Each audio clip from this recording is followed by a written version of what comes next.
Sir, we are live. Great. A very good evening, all the audience there.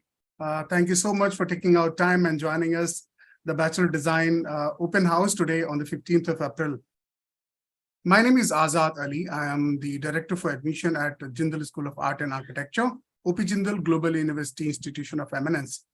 So before we invite our esteemed guests and the professors at OP Jindal Global University and the Jindal School of Art and Architecture, I would like to show you a few of the videos which gives you an idea how the university looks like and how the university life is all about.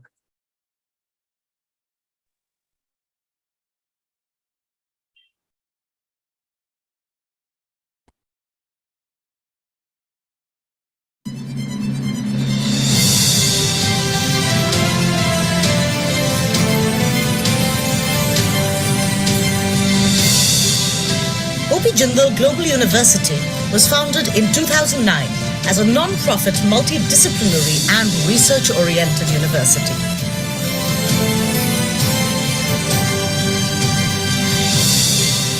JGU was established as a philanthropic initiative by its founding chancellor, Mr. Naveen Jindal, in the memory of his father, Shri OP Jindal.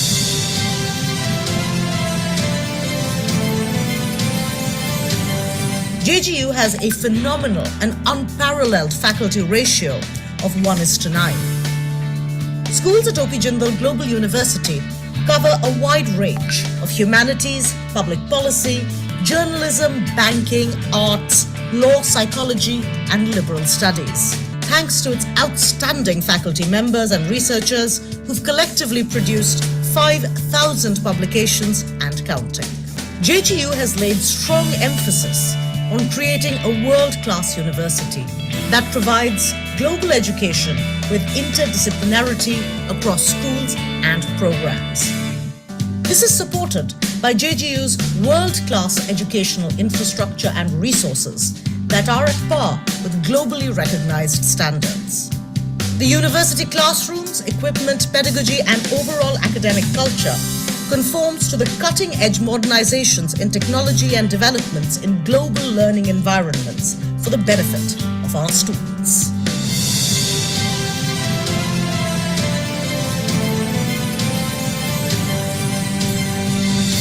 After an intellectually strenuous day, students can make their way to sports grounds, replete with amenities. Students have the opportunity to sport under the guidance of highly qualified and experienced coaches. JGU also houses a performing arts academy, which serves the purpose of a performing arts theatre, a movie theatre, and a state-of-the-art conference hall.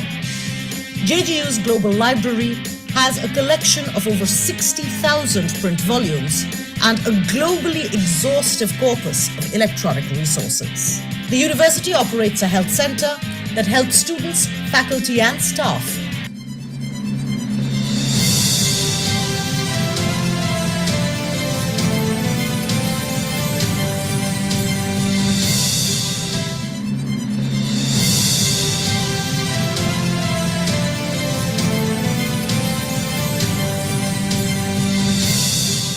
today as we return to a resuscitated, reoxygenated environment. We commit ourselves to our mission and vision like never before. Welcome to OP Jindal Global University. May you have a great year ahead.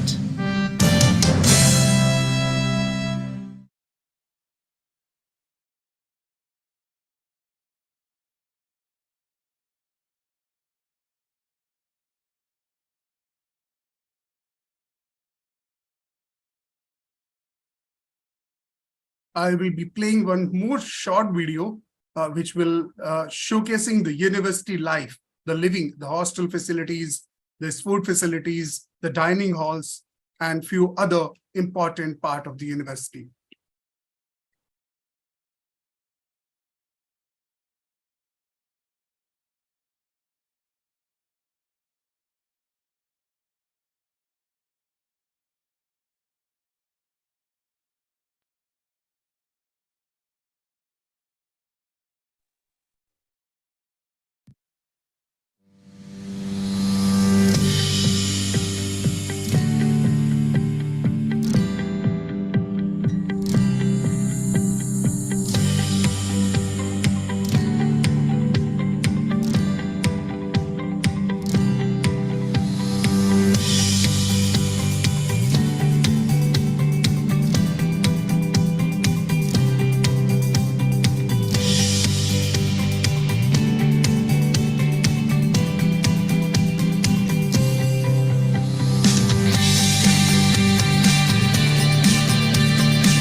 Wonderful.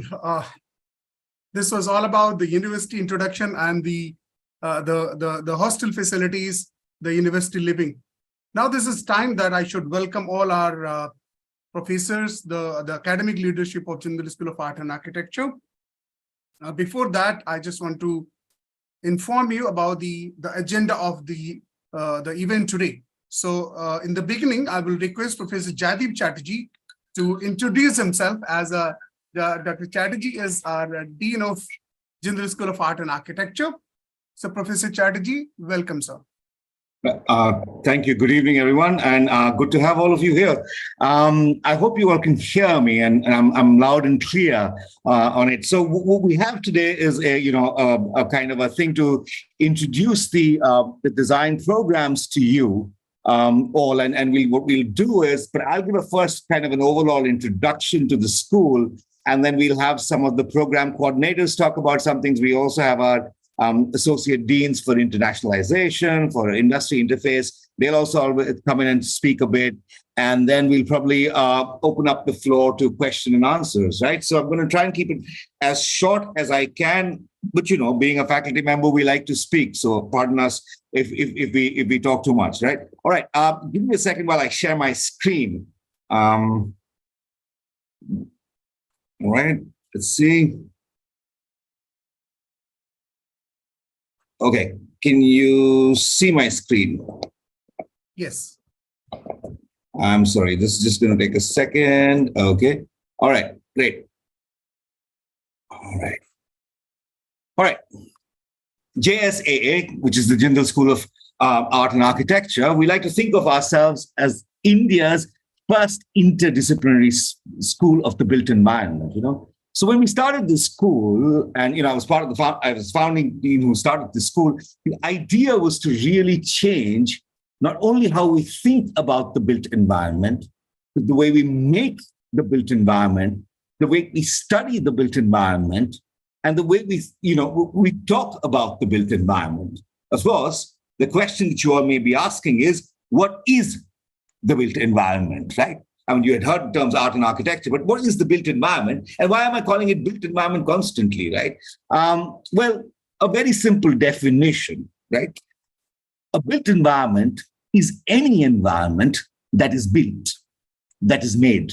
Now, the advantage of thinking like this is that the built environment then goes on to extend and include, all our infrastructure. Think about things like dams and, all of that, stations, railways, transportation, mobile, all of that is part of the built environment.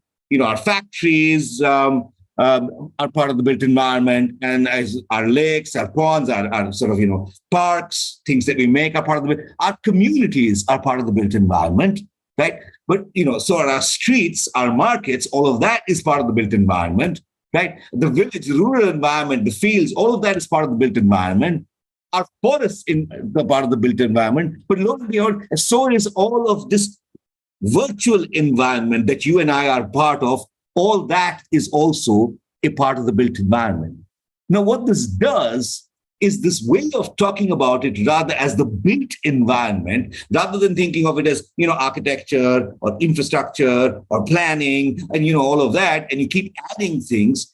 If we talk about it through the lens of the built environment, what it really allows us to do, right, is for us to understand that the built environment is intricately related, multiple levels, not only how we make it, right, but also that it is a form of service, right, that policies about it are very, very important, that the built environment is intricately related to questions of justice, of livability, of connectivity, right, of resilience, of ecology and environmental sustainability, of questions of governance, questions of aesthetics and beauty, questions of regulation. It is related to questions of equity, who has access to what. And largely, and in the largest possible thing, it is completely related to the question of development, right? Of creating a better future, right? And this is across the world for everything, whether it's the real quote unquote built environment or the virtual built environment that you see out there. So what this way of talking about things allows us to do at Jindal, right, at the JSAA is for us to create a school which then holistically allows you all to look at multiple facets of the built environment from almost all angles, right? And so how do we do this? And how do we do this at JSAA? I'm going to talk about 8 things today, right? I'm going to try and go through them as quickly as I can. And these 8 things, I think, are going to give you an idea of the kind of school it is, right? And how it is different and unlike almost any other school of design or the built environment in India today, definitely, but also in multiple parts of the world, right? My own training, was as an architect in India, but I went off to the US. I got my first PhD there, in history. Then I got my second PhD in anthropology from Cornell. I have taught there. I stayed there for about 15 years. So, in a sense, I know what's happening in the US. And when I came back to India, it was interesting for us to also look at how can we start a school that's as good as that, but also very, very different in a certain sense, because I think, one can learn from the mistakes that have been made, in places like the US and UK, Australia, all of that in a certain sense. So in a certain sense, JSAA is a school which is very radical in that sense. All right. So I talk about 8 things which make it very, very unique, right? So the first thing, and these 8 sort of global best practices, if you can think about it, right? So the first thing is this idea of absolute interdisciplinary learning. Right. So let me explain what this is. Right. I did say that we want to look at this and talk about improving the built environment, changing the way we talk about the built environment. The way we make it, the way we think about it, the way we research it, and all of that. What does that really mean? Right. So what it means is, unlike other schools, we actually have what is called a major and minor combinations for things in our school, right? So, we have this standard architecture, built environment studies, but we also have something called an interior environments test, right? And we have a bachelor's of design of something called community and urban development, right? Especially excited, but this is not it. We have 16 minors, right, that our students can also enroll into. So there's liberal arts and humanities, business, banking and finance, governance, public policy, law, right? And I'll show you some examples of how students are doing things like this, right? Journalism and communication, international affairs, environment and sustainability. And then there are multiple minors within the school. There are even more majors over the next 4 years. And, this one that we are starting this year, and, we talk about this in a bit, which is called sort of immersive digital environments, right? But then, furnishings, conservation heritage, production design, sustainability and green building design, construction project management. So and even more minors, right? So the idea is that over the next 4 years, currently our students have about 70 major minor combinations that they can do, right? And take over 600 courses, right? But over the next 4 years, our students are looking at more than 150 major minor combinations and over close to 1,500 courses, right? Combinations that they can kind of do, right? Courses that they can take, right? Let me. What does this mean, right? What this means is something like this. So students, right, they have something called this minor, and they pretty much decide what they want to do with it.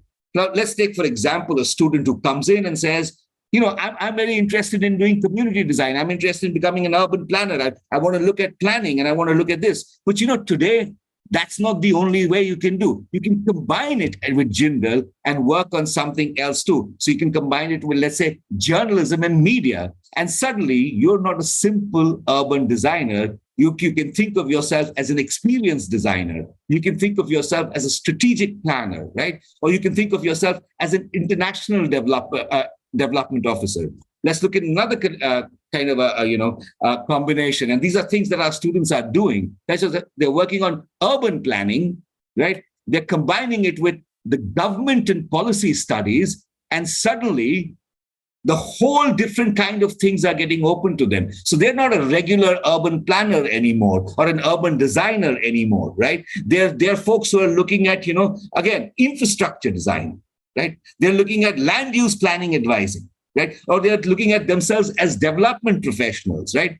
Or here's an example of a student, for example, she started off with architecture, then got very interested in liberal arts. So many kind of things opened up for her, whether it was a question of social community manager or an architectural writer, social policy researcher.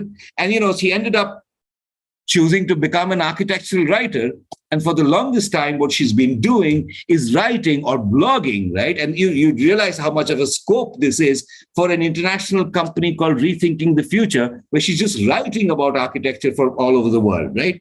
So this is the way what it is doing is this completely exploding where designers are working and where our designers can work. And later on, when we talk, when our Assistant Dean of Industry Interface, Abu, comes on, you see that the kind of places our students are interning and the kind of companies who are actually collaborating with us. All right.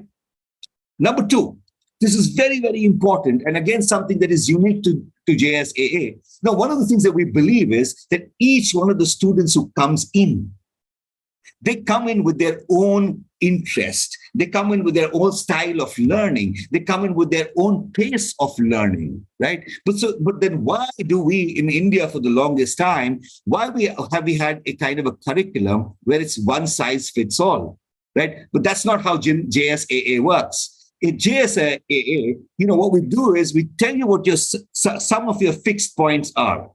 And the rest, we just allow you to create your own curriculum.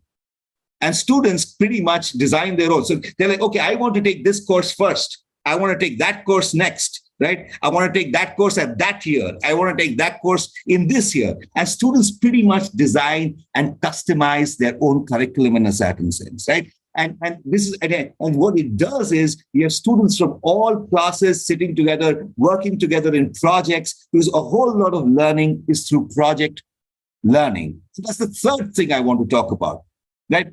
The third thing, which makes kind of Jindal as very unique, is this idea that our students start by working on live projects, right? And the idea is that they make things to learn about how to make things, right? And so all the time, they work on projects with actual vendors, actual clients, right? Actual kind of consultants. Right? And the product at the end is something that is getting implemented, right? So, whether these are virtual products or real products, they're, quote unquote, all of these have clients, all of these have budgets, right? So the students are actually working for someone out there, right? Now, number four, I think that what makes Jindal very, very unique, right, is this idea of having faculty which is incredibly diverse and from all over the world, right? So we have faculty,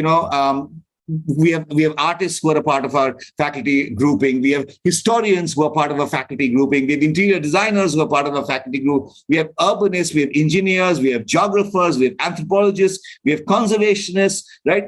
You name it. We have lawyers, all kinds of, and they come from all over the world and from the best institutes from all over the world. So we have people from Berkeley, from Cornell, from Syracuse, from Harvard, from Cincinnati, from Oxford, UCL, Heidelberg, you name it. There are faculty comes from all over the world, right?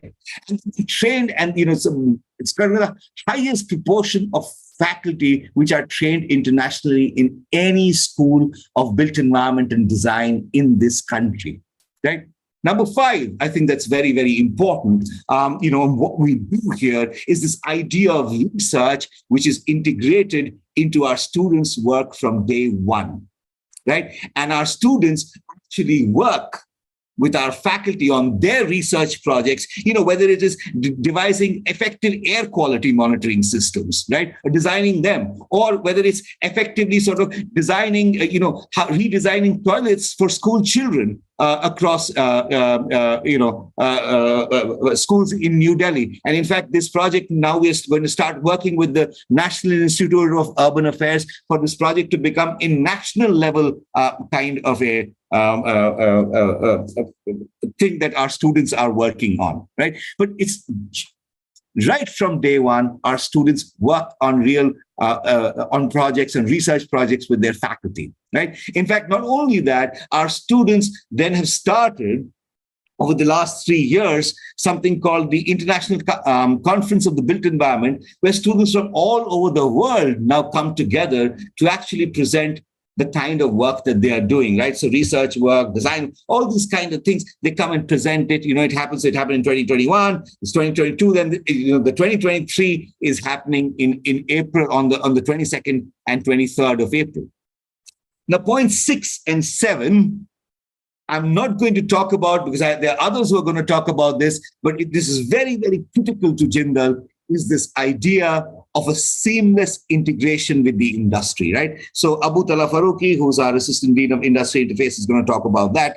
And he's going to show you what kind of a very finely tuned system of industry integration JSAA has, right? And then the 7th thing is this idea of global initiatives, which our Associate Dean for global initiatives and connections, Professor Anandita Nad, is going to talk about. And she shared with you the multiple opportunities that our students have, all the way from short-term things to long-term things and progress, all those kind of things. And with more than, Jindal has collaborations with more than 250 universities all over the world, right? And all of these are sort of the best universities over the world, right? So Anandita will talk a bit about that later on, right? But before I sign off, I just want to talk lastly about the resources that are there at JSAA, which are so much about, we're very proud of this thing, which is recently our virtual lab that's come up, but also, the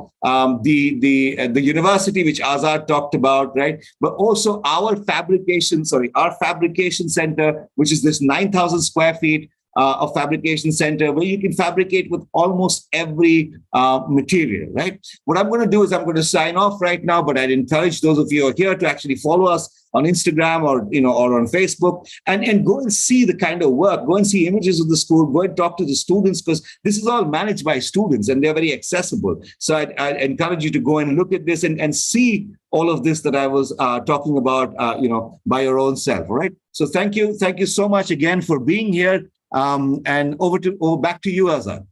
Thank you so much, Jadeep. It was a fantastic session as of now. I request Professor Girish Agrawal. I request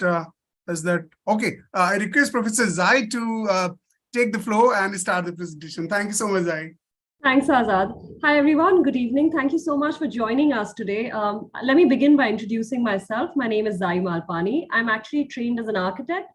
I did my undergrad from TVB School of Habitat Studies in Delhi before I went on to get a dual master's, one in the Masters of Architecture, another one in the Masters of Science in Architecture at the University of Cincinnati, following which I came back to India, worked for many number of years before segueing into academics. At Jindal, apart from being the program coordinator for the interior track, I'm also the deputy director for the Jindal Center for Social Design, which I won't be talking about right now, but let me talk to you a bit about interiors, if you'd allow me to share my screen. Just bear with me for a second and we'll be right on. Go. Yes. Okay. All right. Now, of course, the question to ask yourself is why interiors? And very often I find that there are two pervasive misconceptions about interior. One, that it's just merely about furniture and finishes. And the second, which really personally affects me because I work with questions of gender, is that interiors is a course for women. I can categorically state that neither one of these misconceptions is true. Because if you think about it, all of us live inside of places, never outside. We interact with places from outside, but the majority of our time is spent on the interior. Now, this could be your home, this could be offices, this could be malls, cafes, but even things like parks, bus stops, you name it. right? And all of these places are places where we create memories. Therefore, it is really important for us to be able to engage with this question and this thing called interior. Now, also what happens is most people are not trained to work with interior. The bulk of interior work in India, and very often outside too, but more so in India, is actually handled by architects. And that upsets me because they're not trained to handle interiors. Therefore, we have put together this program that allows you, post 4 years of training, to develop your career as an interior, but go far beyond that. The other thing I do want to add at this juncture is that interiors is extremely rewarding, both personally and economically speaking. Buildings are built once every few decades, but their interiors change once every few years to correspond to the trends in market, different things that we are looking out for. And therefore, there's always work to be done when you look at interiors. Now, at Jindals, we've, of course, as Joydeep explained, we have all of these salient features, but what we do have is a 4-year program, which kind of looks like this. We start off with a foundation year, we end with a capstone, which is very self-directed. Our studies are divided into atelier courses, which are project-based, and then a bunch of other courses like seminars, skills and abilities, general studies. What we want to do with somebody who graduates from our interior program is we want them to be industry ready, but not just industry ready. We want them to be able to work with clients, and therefore we're training them from day one to understand what the client needs so that you're able to craft and make that, you're able to make it work well, and you're able to make it look beautiful, because everybody does appreciate beauty in their lives. So this is the kind of coursework we put together. I also want to quickly run you through some examples of student works that we've done over the last year itself. I haven't taken our entire archive. So this was something second-year students did recently, where they translated a story about a basement cafe into the actual cafe space. And the idea of this was to learn how to have a method through which you approach design. The same project done by other students. This was a scenography studio students took up, where they were working with, I forget which fashion designers right now, sorry, but they were putting together a set for them. This was a project students undertook where they were putting together layouts for a hotel in Bangalore by the airport. Now, the thing is, while of course interior opens up the traditional career of an interior designer to you, it actually opens up many, many more fields. One of the largest fields hiring interior designers right now are actually movies and folks that are doing scenography and visual effects to put together your favorite movies, your favorite OTT series. But then it extends far beyond that. You could do an undergrad in interiors, go on to work with lighting, product, journalism, you could get into academics, you could work with the community. So essentially, the groundwork and the form work sets you up to do many, many things that you'd like to do later on in life. So I'd like to stop here for now and hand the mic back to Azad. Wonderful, Jai. Thank you so much. Sure. Before I invite Professor Girish Agrawal, I just want to give you a little heads up about the way forward from here. Before we open up the Q&A session, you will also get the opportunity. So we'll create a separate room by that time. So if you are in a position to complete your application form by today, while we are online, we will be able to guide you step by step to complete your formalities in a separate room, while your parents and you can still have the question and answer session continue. As you're aware, the last date to application is just after 2 days. So you will have the opportunity to interact with us as much as possible. So I welcome Professor Girish Agrawal. Over to you, sir. Thank you, Azad. Good evening, everyone. Let me see if I can share my screen here.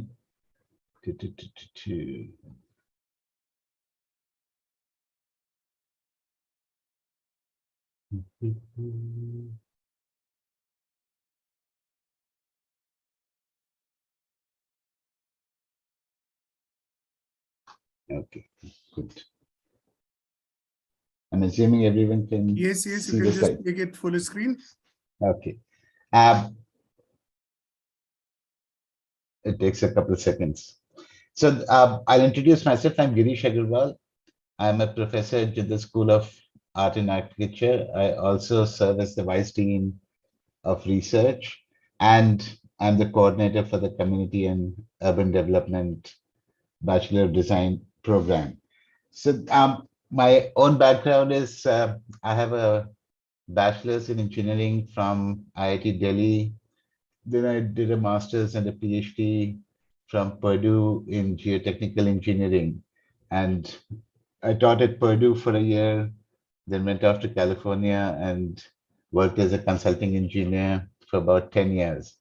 Then I went to Berkeley and got a JD in law. It's a professional doctorate. So Joydeep's not the only one with 2 doctorates. Right? And since then, which was about 15 years ago, I've been working at the intersections of uh, policy and engineering, mostly looking at urban issues. So let me talk about the program as such. The BDS in Community and Urban Development. Right? It's a 4-year program, and it's unique in the country that one, it's the first full undergraduate program which looks at community and urban development issues. And the primary aim is to engage with the city. Here I'm using the city kind of as a stand-in for the built environment because the focus is a little narrower than the built environment as a whole. And we're looking at the city not just as a physical object, but as the people who make up the city, as a metaphor of what people understand when someone says the city as a network of relationships, right? And in some senses, as a living organism that changes on its own.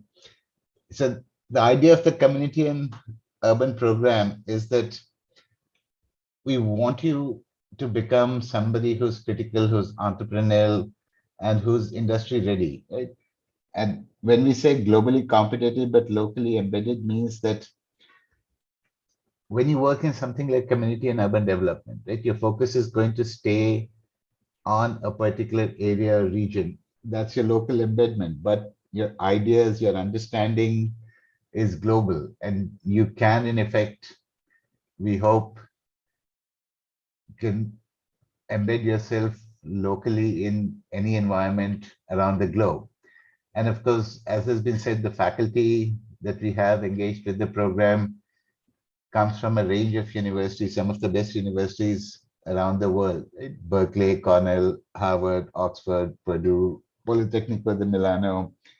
We have urbanists, we have anthropologists, we have geographers, we have historians, we have artists, lawyers, engineers, people who have practiced and taught in multiple countries and reputable universities across the world.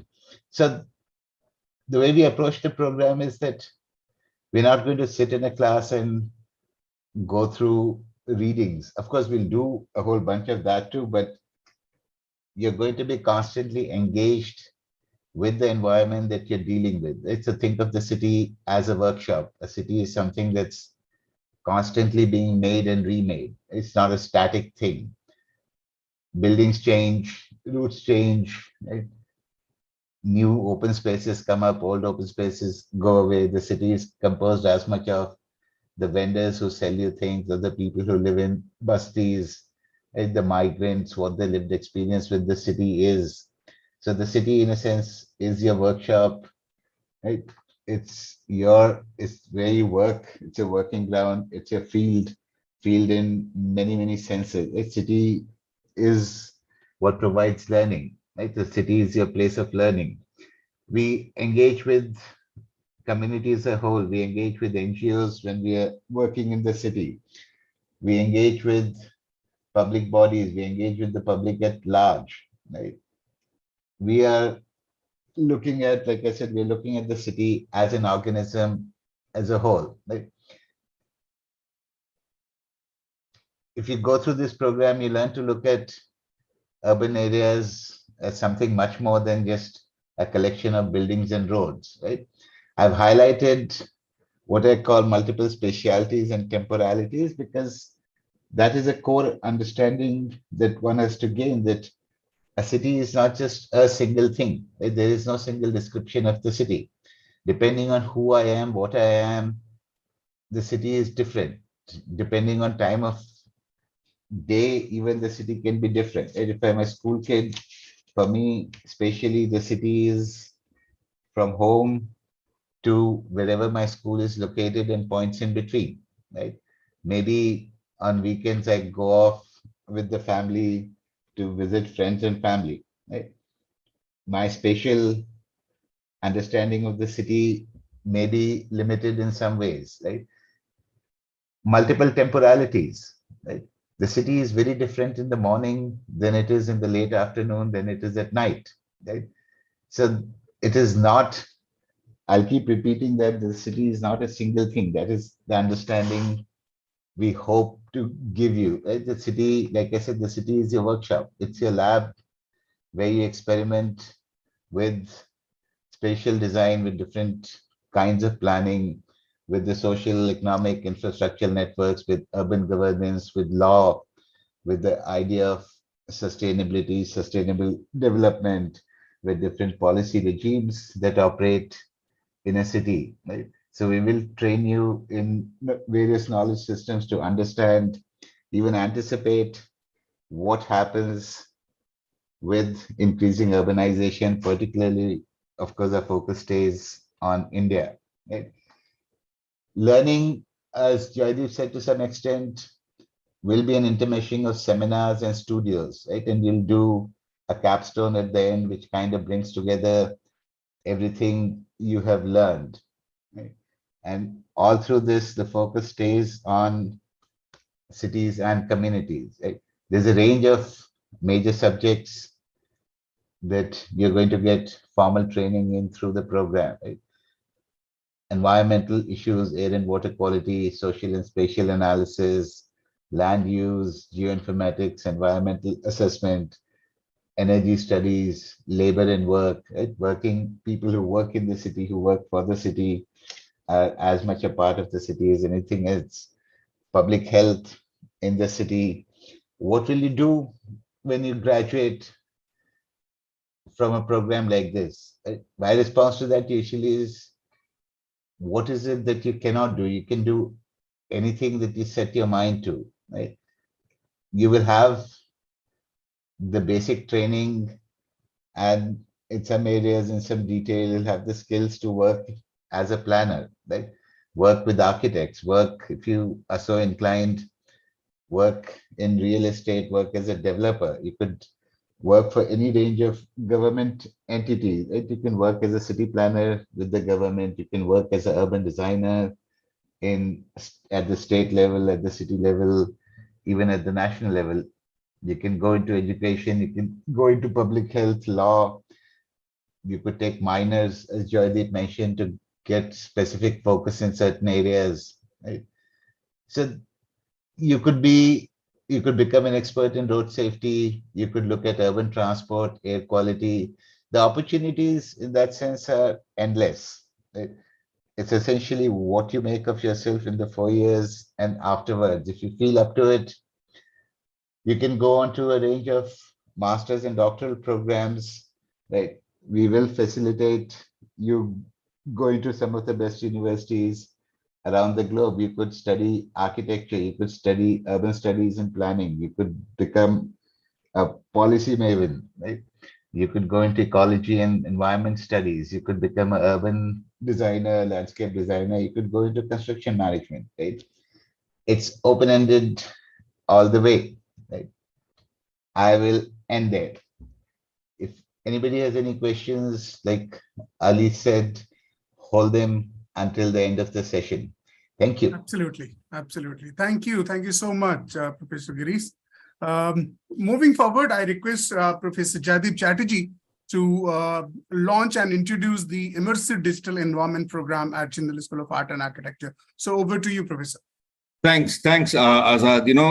Thanks, Girish. I'm going to keep it really short and simple, and I'm going to try because unlike the other programs where we have a kind of the work that our students have done, this is a program we are really excited about. And I'm just going to very briefly talk about what is it that we have planned for this program, right? And what is it that we are trying to do through this program? Because this is a very unique kind of a program that does not have, any sort of precedence in India, right? So the first thing is, so that's what it is: immersive digital experiences and environments, right? IDEE.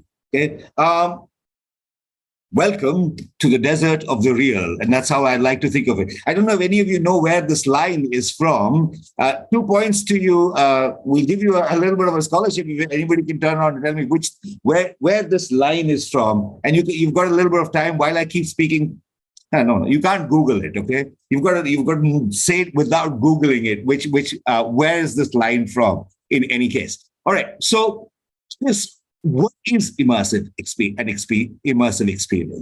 right? Very simply, an immersive experience is something that engages all your senses to give you a life-like experience, right? It is the main idea in it is to make you perceive another reality while physically being in yet another reality, right? So it's how somebody can basically put you in two different realities at the same time. And that's essentially what an immersive environment experience is all about, right? There are three elements to any immersive experience, right? The first is sight, right? Because it's basically through seeing something that you begin to experience and understand an environment. Number two, the idea of sound, right? The sound is something, just think about it, which constantly, you can shut your eyes, but you can never shut your ears. Right? Your ears actually is the main idea through which we make our sense of space. Right? So this is the second most important kind of an element. The third is this idea of touch. Right? So what the immersive digital experience is kind of, right, an amalgamation of these three elements, right? And it's kind of a product which is created using these three elements, right? Depending and to make you suspend your current reality and transport you into multiple realities. There are primarily three technologies in it. Okay, there is something called AR, which is essentially augmented reality, right? So what does that mean? In augmented reality, you don't exactly leave your reality. Okay? Another reality is also added to the reality that exists for you, right? That's augmented reality, right? So your own reality fundamentally begins to get more and more enhanced. One of the earliest things of something like this was actually the Google glasses. I don't know if any of you have seen any of that. It was just essentially which allow you to look at your own environment in a very, very different light. The second technology is virtual reality. Now, virtual reality, how it is different from augmented reality, is the idea that you suspend your current reality and you get transported to another reality, right? So that's the second. So the first, you don't leave your reality, another reality is superimposed onto it, or enmeshed into it, or extended into it, right? So you have all of those terms, which are their extended realities, augmented realities, all of that, right? And then there's virtual reality, in which basically your current reality is switched off, right? And another reality is added to it. The third kind of a technology, right, is something called a mixed, right, which is essentially, it's a mixture of both virtual and augmented reality, right? Where you fundamentally, again, you find yourself in multiple realities at the same time. So at times you do switch off from your current reality, but then at times your current reality also comes into your virtual reality, right? So the program that we are imagining, right, is essentially something that is going to help you work with these three elements, which is the idea of sound, touch, and sight, using these three technologies, right?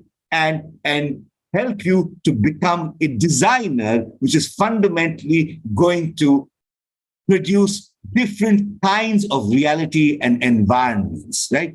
And this area is changing the future of multiple fields all over the world, right? One of the biggest kind of changes is in the area, and where it is applied is this idea of healthcare, right? Now, I don't know if you know of something called Johns Hopkins University in the US, which is one of the largest and the most premier university hospitals in the US.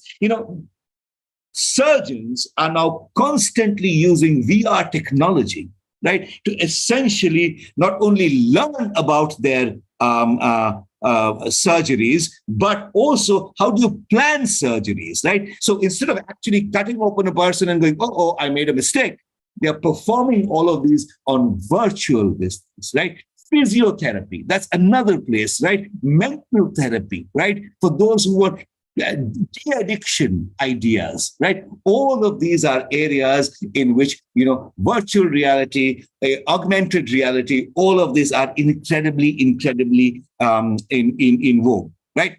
Architecture and real estate, one of the biggest kind of areas where virtual and immersive realities are very much in vogue. Our students are constantly already doing this, right? I mean, think about it. Girish talked about urban planning. Just think about it. Instead of thinking of a city today as just brick and mortar, right? You can actually create a city and watch what happens to it through virtual environments. You can control a city, right? You can understand how its traffic is interacting, how its air quality, or how its disease is flowing through it, or all of this, all through virtual environment generation, right? You can actually create buildings. You can look at buildings and you can say, okay, is it going to be energy efficient? Is this building going to actually work? All of this is done fundamentally through this kind of a virtual real estate development. How does a city grow? How does speculation, finance, how does that work along with it? A lot of it, is completely changing this area, immersive digital technologies. Tourism, another extremely important area, right? So what if you could actually go somewhere without going somewhere and deciding whether you want to go there or not?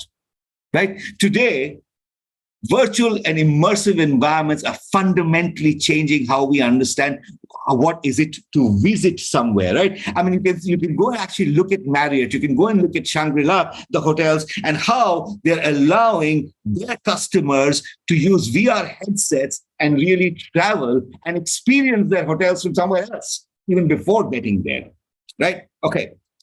Next is the idea of education. Right? All of you would have experienced this during COVID. We are, in fact, right now, all of us are sitting in a digital environment, except that this is not immersive. I am still not able to touch you. You're able to hear me at least, and you're able to see me. And at least with that hearing and seeing, we all think we can inhabit the same space. But it's still not that immersive in a certain sense. Now, what could it be? How would it be if today I could just reach out and go, all right, tap you on the shoulder and say, did you just understand what I said? Like, education is a big area, which is fundamentally getting changed by this. And, people who work in this area and who get a degree in this area go ahead and work and are changing this kind of field. Retail and commerce, I'm sure many of you, searched and bought things on Amazon, in a very small way. Amazon is trying this already. You can see a product now and you can place it in your room. It's not that effective as yet, but, that's the future. Lenskart, if you think about it, allows you to now take a glass and place it on your own head and say, okay, does this look good on me? Right? But it's not only that, so many of you would have seen what are called these immersive billboard advertisements. Right? So complete retail and commerce, what is your experience to really go and experience a product is fundamentally changing, right? And those who are working in this area of immersive digital environments are fundamentally changing this, right? There's so much of work there. And finally, And this is the greatest of them all. And because there's this unlimited kind of work here, there's this idea of art and entertainment, all the way from movies to virtual effects to the gaming industry, you name it. Right? All of this is under this idea of what is called virtual immersive environments, right? So I'm going to end, just give you a little bit of an idea of the kind of things that you will study in this program, right? So you will be doing things like UI, immersive sound design, visual story formations, what are called augmented reality labs, elective studios, right? You'll be looking at some seminars, you'll be looking at 3D art, you'll be looking at colors, storyboarding, game tech. You'll be looking at what's called motion media, you'll be looking at physical computing, information modeling, and all of that, right? But as with everything else, you will still have the idea for you to be able to do your minors and add things to it, right? So I'm again going to stop here and hand the mic back to you, Azad, right? Wonderful, Jadid. Thank you so much. I'm sure all those students and the parents who were eagerly waiting to understand the program, what the program is all about, your session must have helped them understand the kind of pedagogy that Jindal School of Art and Architecture is going to follow. So moving ahead, I request Professor Anindita Nag to take over the floor and talk about the internationalization at Jindal School of Art and Architecture. So welcome, Professor Nag. Thank you, Azad. Can you hear me? Absolutely. Okay. Thank you so much. Let me just share my screen. Sure, and I will request if you can introduce yourself in detail. Sure, I would. Just 1 second. Okay. Okay, welcome everyone. And I am Anindita Nag. I'm a professor at the Jindal School of Arts and Architecture, and I'm also the Associate Dean for International Affairs for the school. And my training has been in the field of history. I did my undergraduate studies from Presidency College in Calcutta. Then I went on to do my master's from the University of Calcutta, and then I went to the US for a PhD degree in history, which I completed from the University of California, Los Angeles. Following which I moved to Germany in Berlin, and I got a postdoc and then headed a research group at the Max Planck Institute for the History of Science, where I also worked with questions on histories of planning. And finally, I moved back to India, and now I'm interested in urban studies and urban planning more generally. So today what I'll do, I'll just walk you through the study abroad opportunities for students that are offered through our school. And as you know, the university has been granted as one of the institution of eminence by the Ministry of Education, Government of India.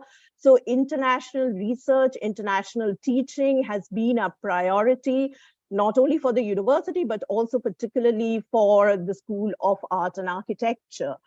And the reasons that most students enroll for study abroad programs is that there are three main reasons that they talk about. And the first is, it gives them an exposure to foreign culture, to a foreign academic setting, which cannot be achieved in a space of the classroom.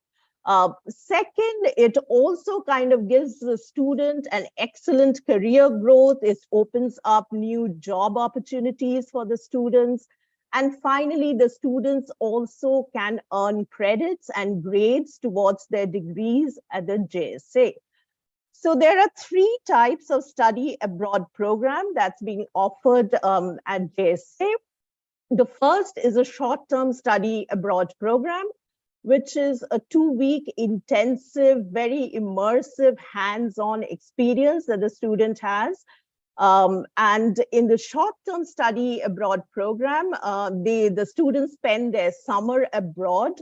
And the school currently has 4 short-term study abroad programs.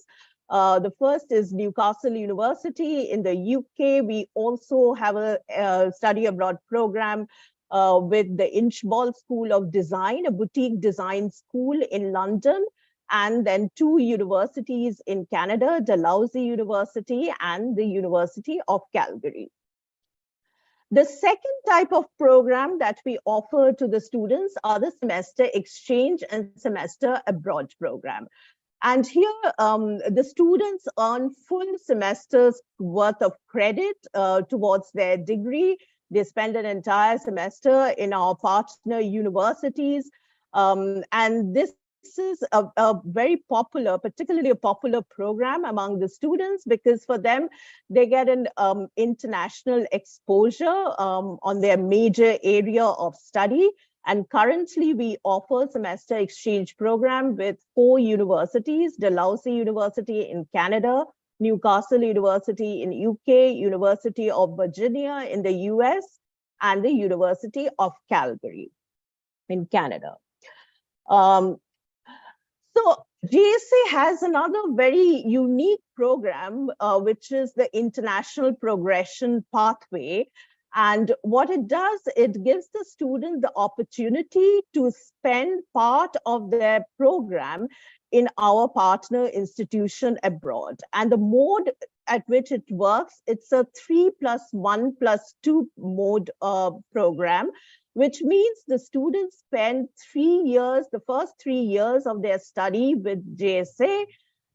Then they spend the last year of their undergraduate study in our partner institution abroad.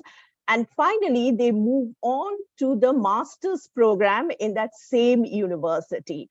So what this program does essentially for the students is give them a kind of a seamless transition from an undergraduate to the graduate program.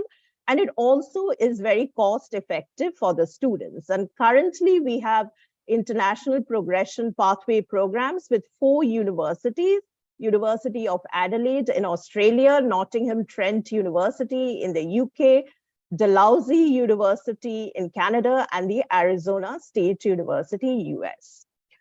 And the final type of collaboration that we have at our school is the faculty research collaboration.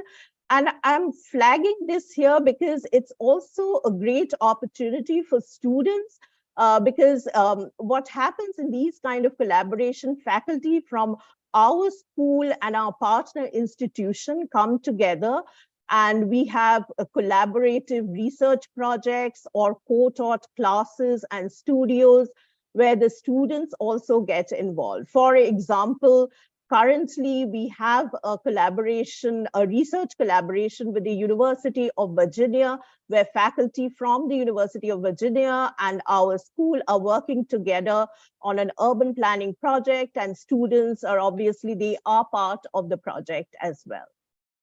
So this is basically the outline of the programs that we have at our school.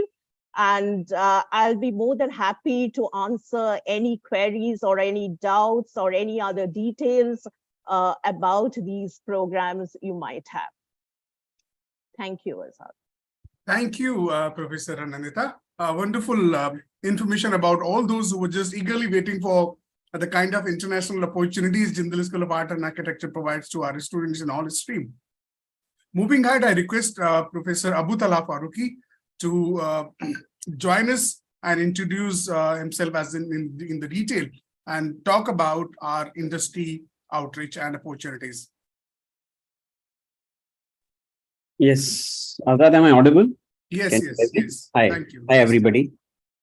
So my name is Abu Talha Farooqi. I am the Assistant Dean of the Office of Industry Interface at JSAA.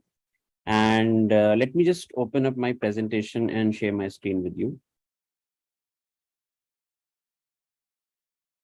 Just give me a second.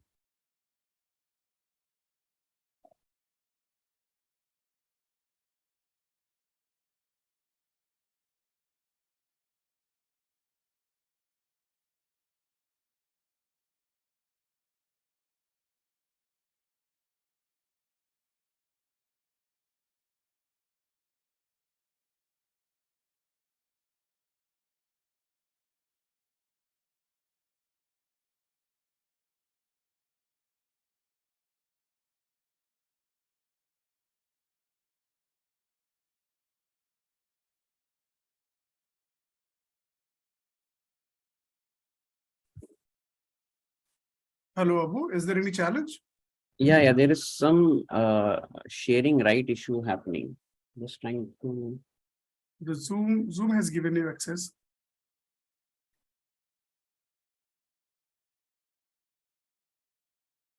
Can you see this? Yes. So let me inform the audience again. This is our last presentation about the courses in this open house. And immediately after this, we will open the floor for the question and answer sessions.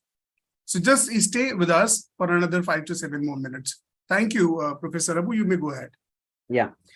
So I am Abu. I am the Assistant Dean of the Office of Industry Interface. I have a graduation in architecture as well as a master's. I have practiced and taught architecture for more than 11 years now. I have been a practicing architect as well as I've been teaching.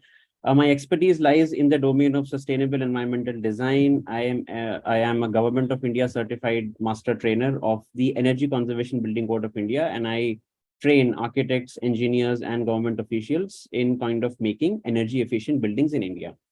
So that's my expertise. In this regard, I've also been, involved with this competition called Solar Decathlon India from JSAA. I had the team where last year we were able to get a notable mention in the finalists, and this time also we are one of the 6 finalists from the entire country. So that's also one thing that I want to. Now, as the, the whole idea of this Office of Industry Interface is based upon our experiences of what kind of, issues we have found in the design education and, in terms of exposure, in terms of, understanding of the industry, how it works and all of those things. And basically in terms of being ready to enter the industry, right? So the first question. So there are 3 things that we would be addressing in this presentation. The one is that the first is why only architecture and design expertise instead of the built environment, right? The problem is that whenever we talk about architecture and design, we generally relate ourselves and limit ourselves to, making the drawings of the building and, working in some, office, just only designing it, right? We said that, let's not do that. So our resolution has been to make a rigorous and a multimodal engagement with all kinds of industries in the built environment. So architecture industry, architecture and design practices, conservation and heritage organization, NGOs. So the things that you are seeing on the slide are basically our partners. So we have MOU with National Institute of Urban Affairs, IGBC, NGOs, energy and sustainability firms, real estate and project management firms, consulting and policy firms. We said that, let us not limit ourselves to only one kind of an industry, but let us think about the entire built environment. So that was one thing. In this regard, we signed MOUs so that our students can have multiple diversified and very, very fine-tuned experiences of exploring different fields and understanding different possibilities in which and paths in which their careers can go. The second thing is that why only one kind of a graduate, right? So again, why only somebody who is, only maybe making drawings or maybe only designing buildings? Why not also, kind of curate or maybe, develop graduates and, educate students in such a way that they can also work in the construction industry. They can also work in terms of how to construct buildings, how to manage buildings. And, as you know, there is a huge amount of scope right now as we speak in the construction industry, in the facilities and the operations industry, right? So why not these aspects also? Why not also write about the built environment? Why not also theorize about the built environments, right? So all of these things become very, very important. And that's how we have been thinking about it. So our collaborations are with all kinds of industries, right? The graph that you see tells you different kinds of, internships that the students are doing and how diversified in terms of experiences, in terms of their exposure, they are at the Jindal School of Art and Architecture, right?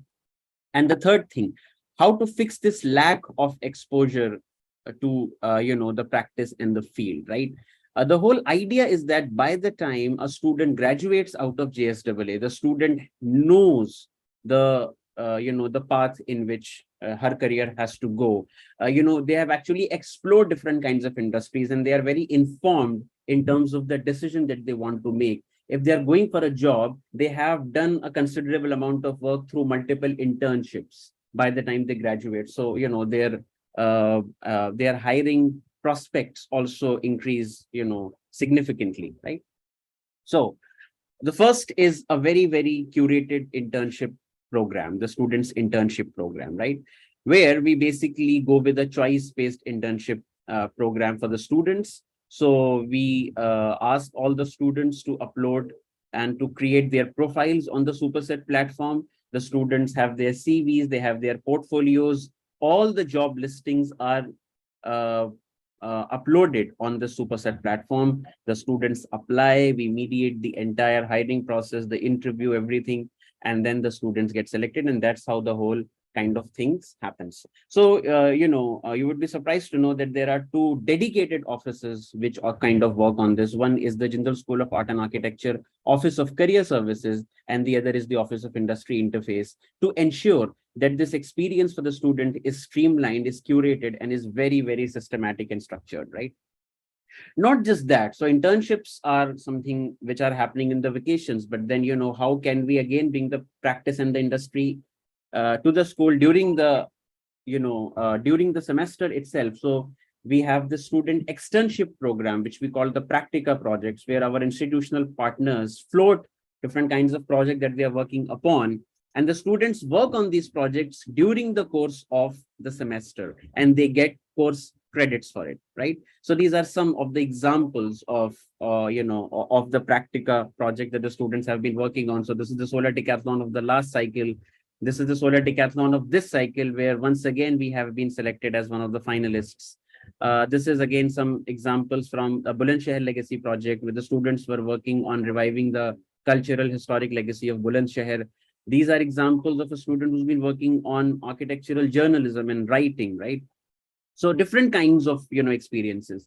And very important thing is that how to ensure that the student is professionally ready in terms of job. So we have lecture series on different kinds of, topics. And again, which covers all industries operating in the field of the built environment. So this is just, I'm giving you a peek into lectures which have happened this semester itself. I have a huge, a repository for this. But if you see, so, very, very different expertise, so that the students are able to get a view of what's happening in the industry, right? So we have industrial designers, we have, eminent Bangladesh-based, internationally acclaimed architect Rafiq Azam. We have, people from, landscape, people from restorative landscape, and, historic environments, etc., etc. The list is long. This is just to give you an understanding of how things are. Then again, to give students some very practical skills about how to professionally ready themselves, creating CV, creating LinkedIn profiles, having, sessions on portfolio building, on job talks, on elevator pitches. All of these things are happening at the school through this office, right? So the whole idea is to, apart from all of the other things, the whole idea is to create a very, very distinctive space for our students in terms of hiring prospects, in terms of pay scales, and in terms of the skill and expertise gap. And then there are various kinds of testimonials by the industry about our students who have been working with them. And the whole idea behind this thing is that, it is the student's interest, student's career, and the student's future. We train the students, we create opportunities, and we guide them to achieve what they want to achieve, right? So that would be all from my side. If you have any questions, I'd be happy to take them. Thank you. Wonderful. Professor Abu, thank you so much. I'm sure all those who are still with us are definitely able to understand the pedagogy, the philosophy, the vision, and the mission of the Jindal School of Art and Architecture. Moving ahead, now the floor is open for all your questions. You feel free to open your mic and talk to our speakers, the dignitaries, as well as you can write in the chat, and we will take the questions one by one. Thanks, Azad. Yep. Folks, feel free to ask any questions like we tell our students. No question is a wrong or a bad question at JSAA, right? So we're not going to judge you on your questions. Feel free to ask anything which you wish to. Anindita, I don't know if you can hear us. Your camera isn't on as yet. Yes, thank you. Yeah, hello, sir. Yes, hi, Aditya. Yeah, my doubt is that how do you evaluate students? Is it project-based or exam-based? So most of it is project-based, but obviously there's what is called end of semester evaluations. It's a continuous evaluation, Aditya, right? And the end of semester evaluations are usually by external experts, right? You see what I'm saying? So let's say, I don't know, if you're in an atelier, for example, right? You will have an evaluation in which there'll be a round of people a panel will be constituted, your work will be. Throughout the semester, you'll be evaluated in a kind of a continuous evaluation, right? And then you also have what I call, so there are sometimes when you're at a seminar, then you have a seminar, you have a paper presentation and a question answer session on a paper presentation. For a very relatively few, maybe like 10% of classes, we may have an examination. Does that answer your question? Yes, sir. Thank you. All right. Hi. All right. Hi, I'm Ganesh. Let me. Yes, Ganesh. Please go ahead. I'm a parent. My son is interested in this immersive environment program. Yes. I have two questions. The first is, since it's all these things you talk about are emerging technologies, right? Do we have adequately trained faculties to teach the boys, right? The students, right? One. And next would be, I would like to know what would be the practical component of the program entirely, but because would it be a kind of a theoretical approach, and how do you go about the entire program, right? No, okay. Let me take the second question and then I'll take the first question first. Okay. Okay. Can I reverse it? So everything in Jindal, like as JSAA, like we said, so there is no this theory practice divide here. We've got to get outside of that, right, Ganesh? That's not how we do things at Jindal, right? The idea is that as a designer, parts of what you do is a problem formulation exercise. Do you see what I'm saying?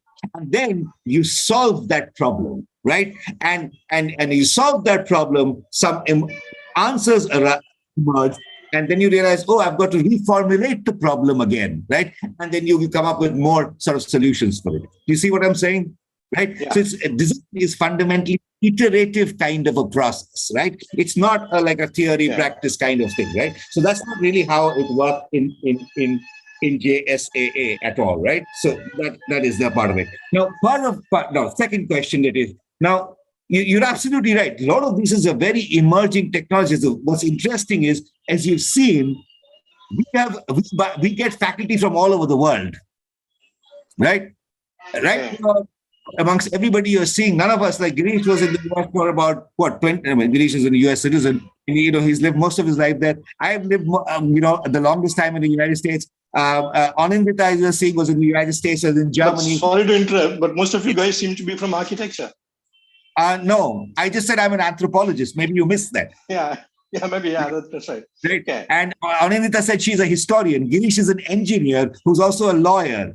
The only two architects are Abu and Zai, and Zai is a gender studies person, and Abu is an infrastructure and healthcare specialist, right? So I think you missed that. I think you would add a few more technocrats, perhaps. Yeah. Right. So, no, we are from all over, Ganesh, and just to answer you, right? And not only from one place, but from all different disciplines. I mean, I've got about 2 PhDs and 4 masters, so I think I'm pretty okay, right, in terms of my interdisciplinarity, right? And that too from a place like Cornell. Okay, great. So thanks. Now, you've got to understand, this is how the entire faculty at JSA is. We are people from all over. And why can we do this? We can do this simply because Jindal is an institution of eminence, right? And one of the mandates is that we can take faculty from all over, right? So please understand one thing. So this is also permanent faculty. Then we have loads of what are called visiting faculty, loads of contractual faculty, loads of people. I'll give you an example. For example, in terms of this immersive digital environments, we just signed up an MOU with somebody called UX Reactor. Go and look at that firm. It's essentially a consortium of 120 companies in the United States out of San Diego. Right. So a lot of their people will actually be what are called visiting faculty for our students. Do you see what I'm saying? Yeah. Right. So we get faculty from all over who come in. It's visiting faculty, contractual faculty, permanent faculty. It's all things that make up the thing. I hope that answers your question. Oh, yeah. Thank you then. Yeah. All right. I'm going to take a couple of more questions, right? Somebody's asked, is it possible to major in urban community design and minor in a traditionally non-design subject like economics? Girish, why don't you take that? You're muted, Girish. I think there's a simple answer to that. Yes. Yes. In fact, we have a couple of students who are doing that. See, actually, I mean, I encourage students to do that because to understand how a city operates, you need to understand the economics of what goes on behind that. Just a simple act of making a road, right? There are 5 agencies and 6 funding sources involved. Right. So yes, you do need to understand that. And here's the thing, Tanisha, is that you will take your economics classes in the School of Public Policy or in the School of the Business School, depending on what you're doing, right? So it's the interesting thing is this, in every coursework, what we have is we have anywhere between 18 to 24 credits, which are given over to this, right? And you end up taking those classes from the second year onwards, right? All right. No, you're not enrolled in 2 colleges. Actually, you're enrolled in our college, but you're taking classes all over, right? So that's why there's your primary, which is your major area of study, and then there's your minor area of study. But it's not only your minor area of study. What you also have is something like an open coursework, right? So you can kind of say, I want to fashion my own area of study, which is possible. There are 12 colleges in Jindal, and about close to 1,000 faculty members who have multiple expertise over all area. You can actually kind of fashion your own a minor area of studies, right? Okay, Azad, maybe you're going to have to select quite a few questions. I'm going to try and go through them one by. So let me request Viha to. She has raised the hand since long. Okay, can just open up? Yes, sure. Sir, I had a question. So while you were talking about immersive reality, so you spoke about the sight, sound, and touch, sir. So how would you exactly, or like what kind of lab, or what kind of engine, or like what kind of software, or I'm not sure what it is, incorporate. I'll give you an idea, Viva. So recently, we just bought this kind of a thing called a full body suit from a company in Europe called Rococo Designers, right? So what Rococo is doing, and they're kind of a low-cost alternative to really high-cost suits where you can actually wear something and feel. Right? You can. So depending on what you're interacting with, you can even begin to touch because it is sending some impulses there. Right? It's as Ganeshan was saying, these are all emerging technologies, right? And the idea is to also incorporate touch, right? You can also think of, what about your touch screen? How do you do that? Do you see what I'm saying? Yes, sir. Basically, so all of this is also ways in which the immersive experience really works, right? And the closer we can get to this idea of touch, right? And so, we still haven't figured out smell. Right? I just talked about 3, but remember there are at least 5 senses. Right? We still haven't figured out, it still hasn't gone to the idea of smell, but it needs to go. And that's a very evolving kind of a technology. Yeah, so if I can jump in that. Please, Girish. A full haptic suit, right? Yes. With full tactile input, at least 2 generations away. Yeah. So, forget what movies and show you. given the level of technology and given how it changes, right? We don't understand how human beings feel, right? So it's more than a physical touch thing, it's an understanding of the neurology, Yeah. which is very far away. Right? But you know, the aim we are is to get there, right? And so, you know, as and when things come up, you know, the idea is to incorporate those to figure out. But I'll give you an example. Now, you're also thinking of touch as in just a sensation, but multiple times, and you can go and look at. There's a recent exhibition of Van Gogh, which was done in Europe.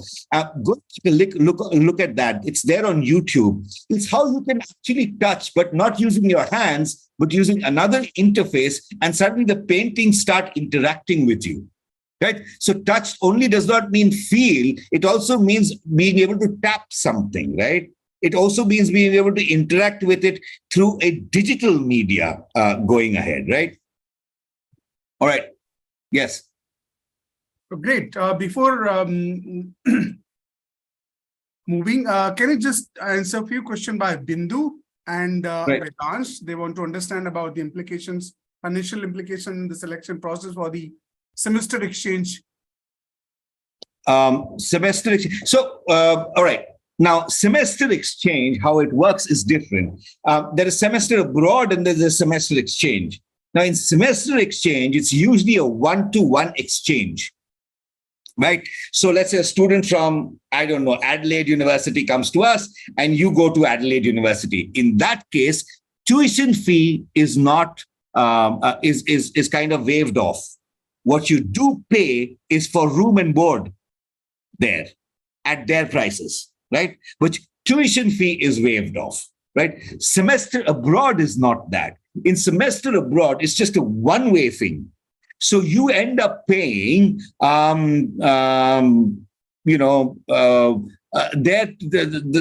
semester tuition fee as well as room and board in that case. Right? Okay. Wonderful.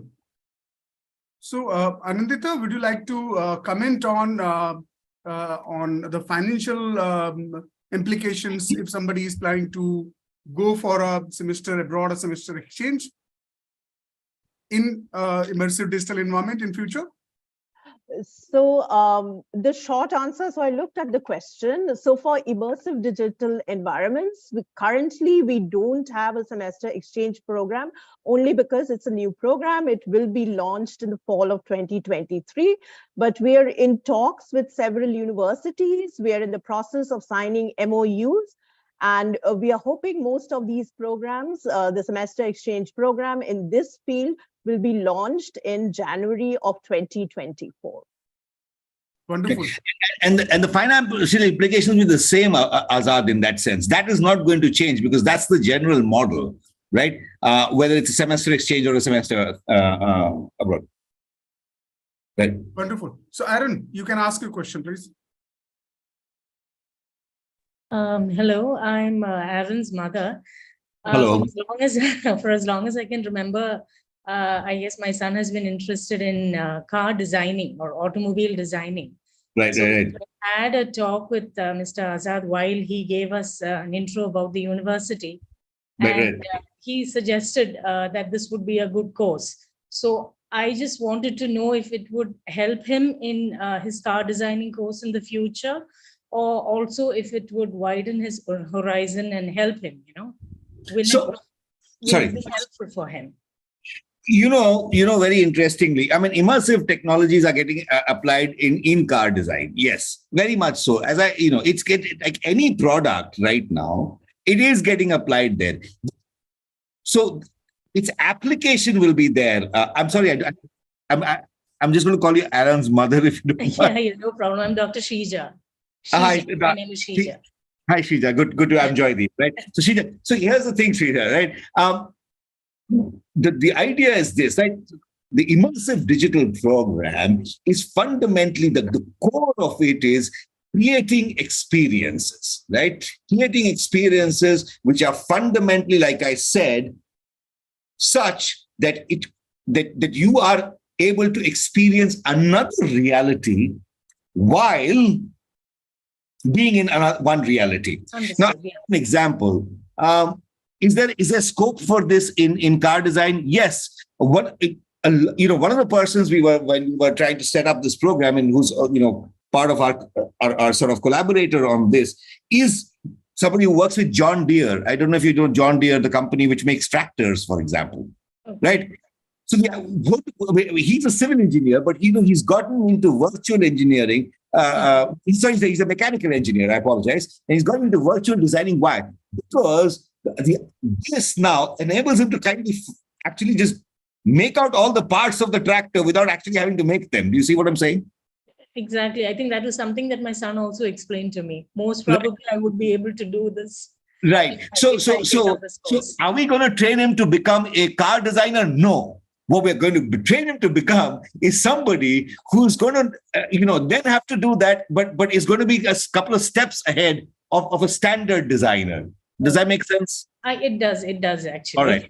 Okay. Great. Thank you so much. All right. Girish, you can ask your question, please. Sure. Hi. This has been a wonderful session, very informative for a parent who's new to this program itself. So my son is very keen on exploring the Bachelor of Design. So a couple of questions that I had. One is the first one is how long this course has been offered at Jindal, the Bachelor of Design. Actually, I have a couple of questions, so maybe I'll ask one by one. Okay. When you say the Bachelor of Design, when you say which stream, the Bachelor of Design, for example, the interiors is now in its 4th year, right? And the urban community is also in its 4th year. But the immersive is going to launch as a pathway in fall of 2023. Do you see what I'm saying? Wonderful. Okay, got it. Okay, perfect. I think that's the one that I'm interested in. Okay. Now the second question is, there are 2 programs you mentioned. One is the exchange, another one is the abroad, right? So when the student opts for the abroad program, the degree or the final degree, will it come from the university where the final program is being done, or it is done? Okay. When you said abroad, I understood something else. What you mean is the progression program is what you mean. Which is what Anandita said is in terms of the 3+1+2. I think that's what you were asking about. One also, right? That's a good question as well. I mean, that was my next follow-up question. But then even for the 4-year program, you had the 4th year as an exchange, and another one is studying abroad, correct? The 4th year. No, it's not the 4th year is exchange. Exchange can happen at any point of time from the 3rd semester onwards. Okay. Got it. Okay. You see what I'm saying? So the exchange is very different from the progression. The exchange is, all right, for example, let's say a student, I mean, your child is interested in coming here, and says, the partner university of Jindal, we are tying up with Sydney, for example, or we are tying up with York University, and York University has got a fantastic FX lab. And your son says, I want to take some courses at York. Can I do a semester at York? And because we have a tie-up with them, we'll say, fantastic. Yes, you can maybe take your 5th semester and take all your 24 credits at York. Oh, okay. Do you see what I'm saying? Like right. That's what the exchange program is. But they'll still always be a part of this program. Got it. Okay. That's the exchange of credits, right? Okay. Now, the progression program is different, right? Anindra, is it okay if I go ahead and explain this one too? Yeah. Sure. Yeah. Go ahead. So the progression program is, for example, let's say your child is again, I don't know, in the Bachelor of Community and Urban Studies, right? And then they do 3 years here. Yes. And then they do their 4th year in, let's say, the University of Dalhousie in Canada, right? So what happens is at the end of the 4th year, they get a Bachelor's of Design from us, they get a Bachelor's from Canada, and they get 2 bachelors, and then they enroll into the Master's program in Canada, right? Okay. And when they finish that, then they get a Master's. So this is 2 bachelors and a Master's, and then they get a 3-year work permit in Canada. Okay. You see what I'm saying? So that's different. Does that answer your question, Girish? Perfect. Yeah, absolutely. So you enroll now, and it's basically all next 5 years is all set in the sense. Yeah, right? Everything is set. The next 5 years is set for you in a certain sense. Yes. Perfect. Awesome. Thank you so much. This is good. All right, you're Thank welcome. you so You're much. welcome, Girish. Priyank, you go ahead and ask your question, please. Can I ask one other question? Sorry, before I hand Okay. it off. Yeah. Please. So obviously these are all the areas that you mentioned so far have been very unique. I haven't heard in other universities, right? So Right. from the point of view, like the people who have actually passed out, how many of these students were able to say, settle in jobs from the campus versus off campus? And what has been like the pay structures and all that on an average, just to get an idea? I'm gonna give a very short answer and let Abu talk about it. Right. So our college is 5 years old. Right. Our first batch is just graduated this year. Yes.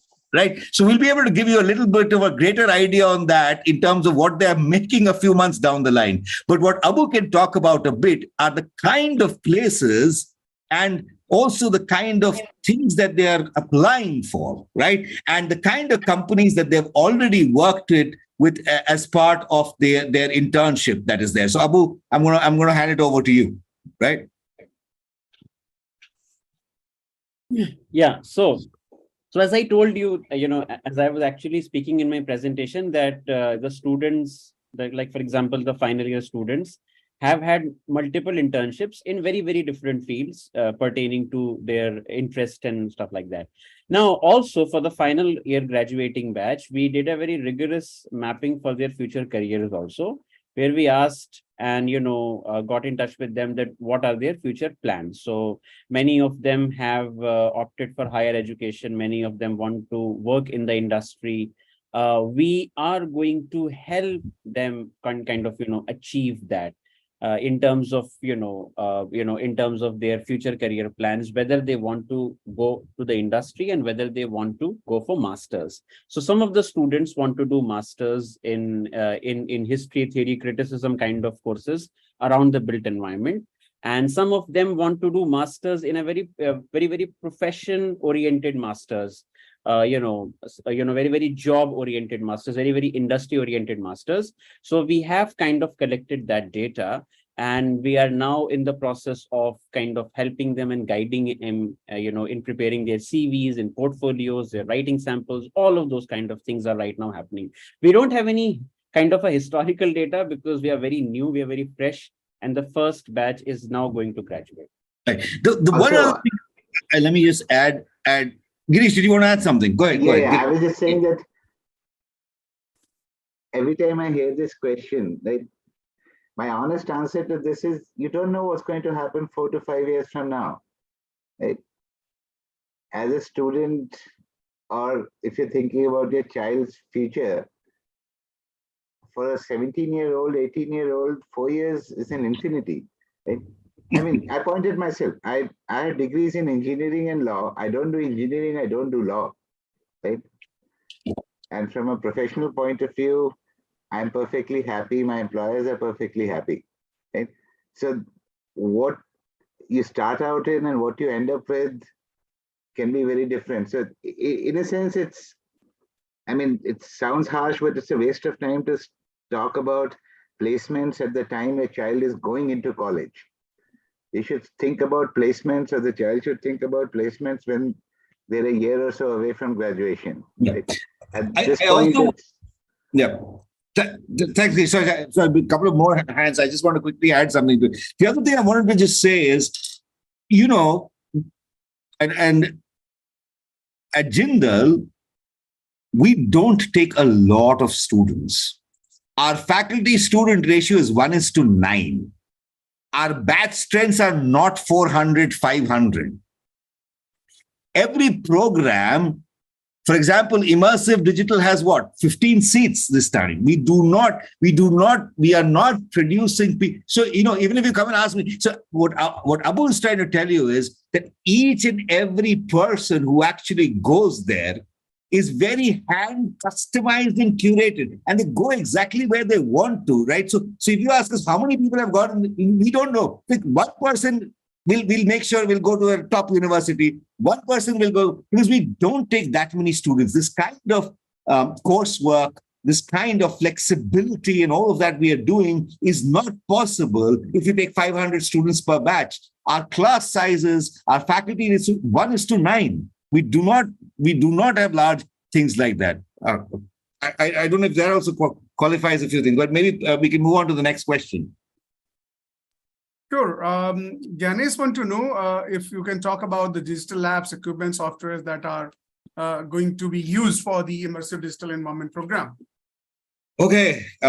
Sorry, Ganesh, there are just too many of those to talk. Well, let me tell you something. We have access to close to 150 software, the entire Autodesk, the entire Adobe. You have access to this Rococo, you have access to 3D printers. Can you come and see our place, Ganesh? This is too much. Better, Ganesh, if you would love to, if you can spare out some time and visiting us. Come and see. Sure, will do. Yeah. Sure, we'll try to. Thank you. Yes. Come and see, because there's a whole lot of things. The lab has already been established 2 years ago. So you will see, very much good to go on this course. Yeah, you will see all kinds of things that are there, Ganesh. All kinds of things that are there, right? I mean, GIS and ENVIQ, I mean, you name it, it's all there, right? Everything you want. All right, Priyank and Samriddhi, one by one, you can ask your questions, please. Sure. Thank you. Thank you, sir. Samriddhi, you can ask your question, please. Hi, good evening, sir. Sir, actually, I wanted to ask that if I want to apply for any study abroad programs or exchange program, so is there any selection criteria for that? I'm going to hand this over directly to Anindita and she's going to talk about it. Okay, thank you, Samriddhi, for your question. So for the short-term study abroad program, we don't have a particular selection criteria, but for the semester exchange and semester abroad program, you have to maintain a certain level of your GPA. And then we also kind of take into consideration if our partner institution has any other criteria for that particular program. So the short answer is yes, there is a criteria, but the fundamental criteria, you have to maintain a 6.0 GPA. Oh, and if I might come in there, alongside the 6.0 GPA, you have to ensure that you do not have any complaints against you. Yes. Thank you for adding that, Zai. You cannot have any university disciplinary action against you, Samriddhi. Okay, sure. Thank you, sir. Thank you, ma'am. Priyank, are you still here? Can you ask a question? Yes, sir, I'm still here. Sir, I have two questions. First question is, how does minor courses / subjects impact my major course in professional terms? And my second question is, does design have any room for animation or virtual art? Sorry, I think we could not hear you properly. I can't hear Priyank. Priyank, we can't hear you clearly. Am I audible now? Hello? Jaideep, the question is in the meeting chat. Just scroll up. His question is there. Yes. He has mentioned his questions. How does minors courses? Okay, can you read this, Jaideep? Can somebody else read it for me? I can't. Okay, I'll read it. So his first question is, got it. How does minor courses subject impact my major course subject in professional terms? Does designing have a scope? Okay, all right. So let me try and answer the first thing first. Okay. Priyank, minor subjects, I'll give you a very interesting example. The New York Times, a couple of years ago, came up with a very interesting quote that said, our children will be working on things using tools that we have no idea about, using tools that we have no idea about. Everyone we're sitting here and talking to at least has 2 or 3 different degrees in between all of this. And we can tell you from our collective experience that the future is interdisciplinary, right? Anybody, Priyank, who is a single subject person or expert, I'm sorry, is a dinosaur today. That they're already extinct, right?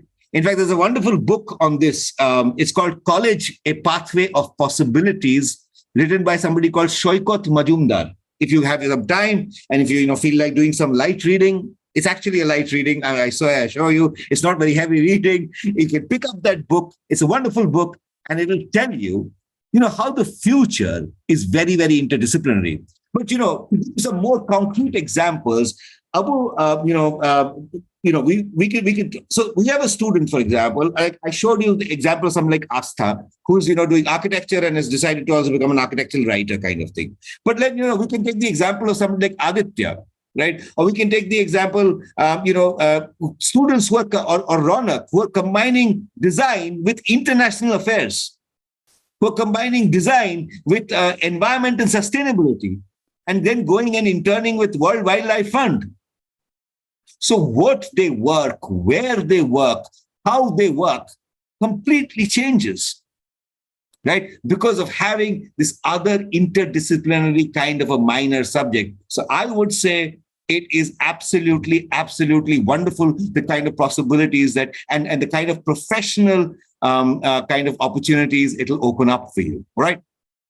Now, does designing have a scope for animation and visual arts? Absolutely. There is no two ways. You cannot become an animator or a visual artist without doing design. Does that answer your question? They're like that, if that makes sense. All right. Does those answer your questions, Priyank? Yes, sir. All right, wonderful. Azad, I think there's another question by Meenakshi, which is how many seats are available in each course under BDES? So Meenakshi, Azad will correct me, but I think it's 30 in the interior program, 10 in the urban and community and urban development program, Azad. Am I right? Right, Jyotip. And 15 in the immersive and digital environments, right? 15 seats in the immersive. Yeah, that's it, Meenakshi. All right. Are there any other questions?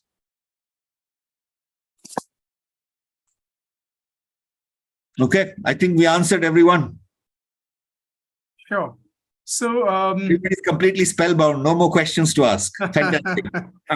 We are still live on the YouTube. I will request the IT team to stop the broadcast after 2 seconds. So let me thank you once again. Yeah, sir, one last question. Can I ask? Sure, go ahead. Yeah, please. Go ahead. So Go ahead. I'm very interested to know that you are maintaining a 1:9 student-teacher ratio. Yes. How this faculty mentoring process is happening there. How you are taking care of kids. Okay. What is the? Can you please explain something more Sure, about it? Sure. So, Jacob, Jacob is right. Yeah. My son is interested in the course. Okay. Yeah. Okay. So, Jacob, we have multiple ways this works, right? But every student who comes into the foundation year, so the foundation year is common for all students, right? Okay. Right?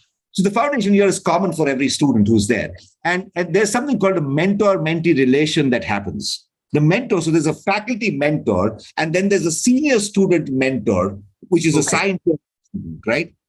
Yeah. Right. So the faculty acts as an academic mentor for them. Right. Now, this is academic. There are other kinds of mentor, but those are not handled by the faculty, but by, there are sort of, by the wardens and other things, which are for life mentoring and all of that. But academic mentorship is completely, because all of this choice and all of that, actually the mentors are the people who guide students constantly through things like this. You see what I'm saying? That's great. This is all very complex. This is all very interesting, but also very complex for students to do, right? Yeah. And then students also work with their seniors in a certain sense, right? Because every student will have a senior mentor too. Yeah. Right. So does that answer your question, Jacob? Yes. I'm happy. Yeah. Thank you. Thank you so much. All right.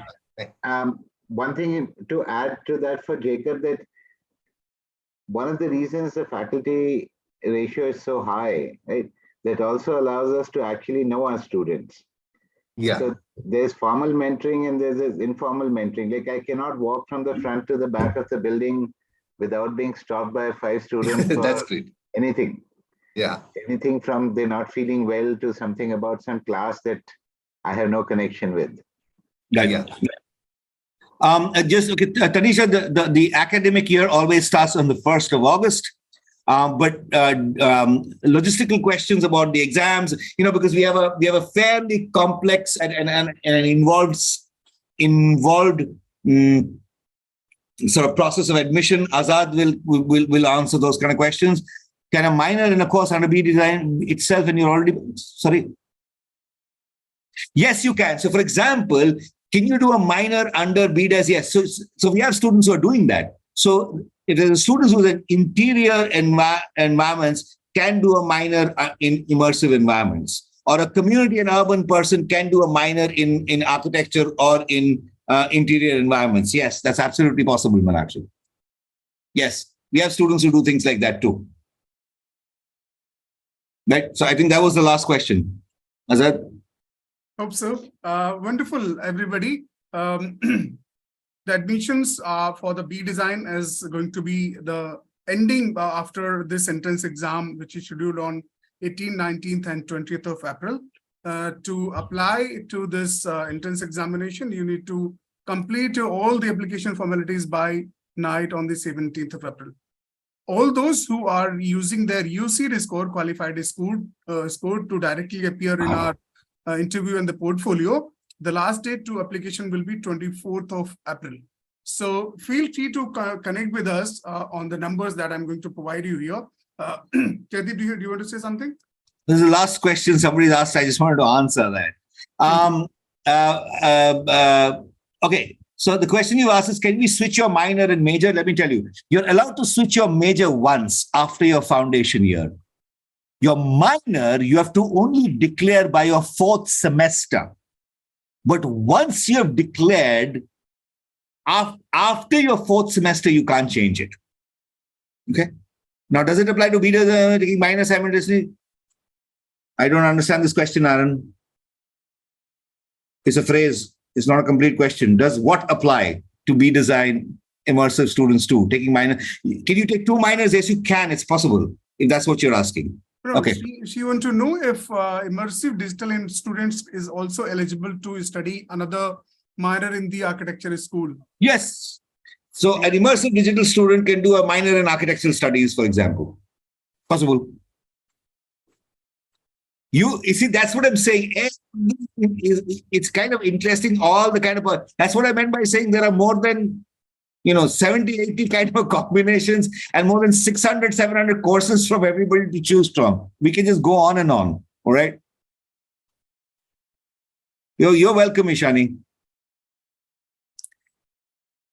How is the Azad? You're going to have to take questions like this, please. Yes. So how's the UC score applicable? Is there a cutoff? So every student, whoever qualified in the UC exam, is invited for the interview and portfolio, which is scheduled on 29th and 30th of April. Yes. Your selection depends on you have to have qualified UC. Yes. So we are not considering your rank as of now. We are considering whether you qualify our interview round. So your UC score will not play that kind of rank, and the marks will not play that kind of role in the selection process, since you already qualified in the national entrance examination. But the interview qualification is really important for you.